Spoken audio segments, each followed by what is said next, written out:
had a long and like intense year in the studio.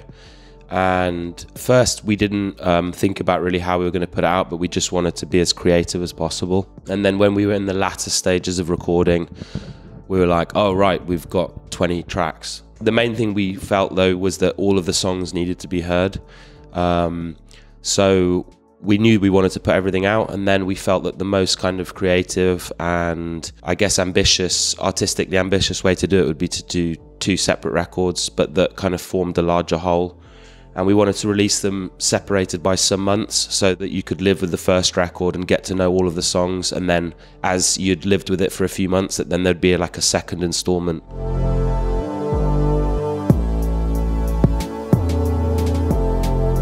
There are thematic links, definitely with the lyrics. The lyrics connect both records. The first album is slightly more new wave, like slightly more keyboard heavy than the second record, which is more led by guitars. So some of the kind of rougher, more raw textures in some ways are on album 2.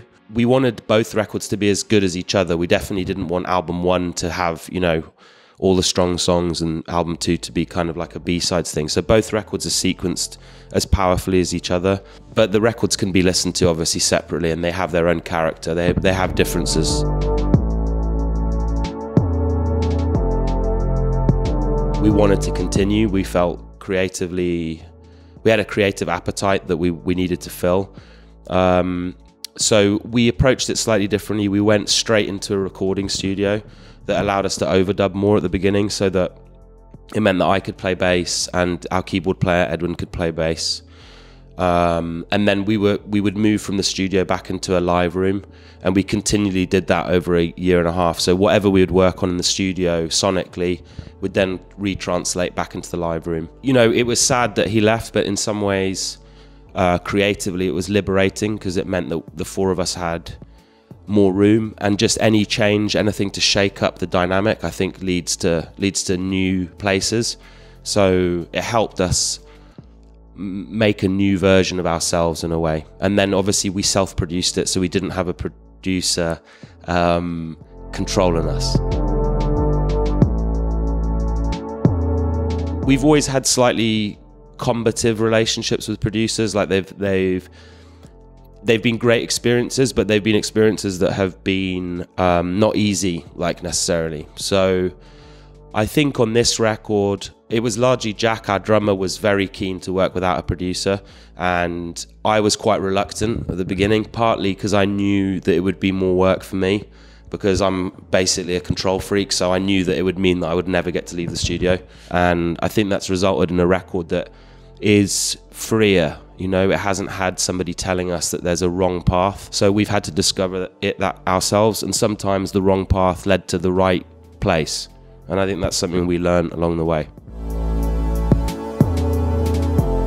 Yeah, that's the Extinction Rebellion symbol. There's an environmental action group, I guess you'd call them, called Extinction Rebellion, who have been protesting in London, and I started following their online, like, social media accounts maybe a year and a half ago or 2 years ago, alongside just becoming obviously more and more environmentally aware, as I think everybody of our generation is now. It's like we've all known that things are not right for a long time, but I think that we're really starting to understand quite how perilous the situation is certainly in the last 5 years. And being confronted with the visual results of plastic in the ocean, I think that we've been shocked, and it was something that occupied my thinking. You know, I found I would wake up thinking about it in the night,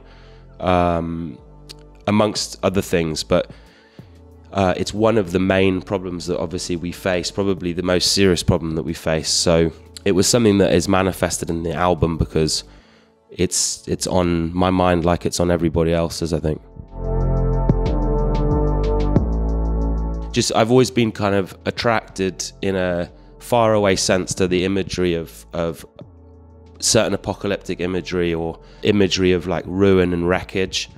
And what's strange, I guess, is that it doesn't feel like that far away anymore. It doesn't feel like a dystopian, faraway fantasy. It's not sci-fi, it's not in a novel. It feels like there's a proximity to it.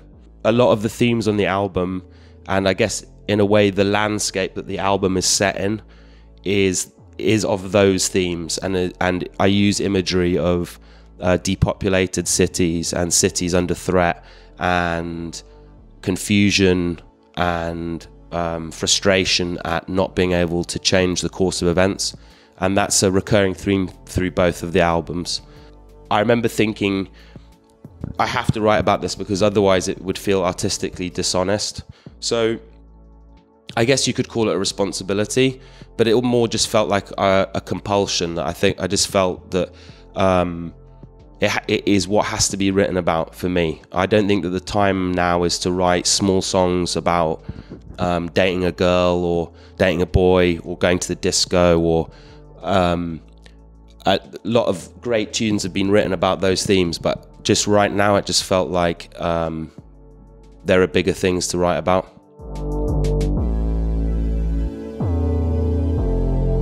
You know, we get on well. So without the friendship and without the family of the band, I don't know if it would be as worth it, you know? So that's one big thing that keeps us together, is that we enjoy each other's company. And I think that we just feel creatively excited. We feel like there's newness out there to be pursued, you know, and we're chasing something. We're chasing the next song that is yet to be written. That might be the answer to all of our problems, you know, like that. I feel like there's kind of an addictive quality to it. It feels like there's a lot of songs still to write and a lot of shows still to play, and we're still excited to do it. So I think that keeps us in a good place mentally. First record's coming out in March, and we're going to be touring a lot. We're coming to Germany to play some shows in May alongside another European tour, and then we're doing some festivals in Europe and in the States, and then the second album comes out in the autumn, and we'll be touring more. So basically, it's a lot of touring, a lot of shows. So we're basically just excited to get out and hit the road. We want to play on some stages and get rowdy. I think we've avoided routine quite in a healthy way, because like the shows can be quite chaotic. They're different from night to night.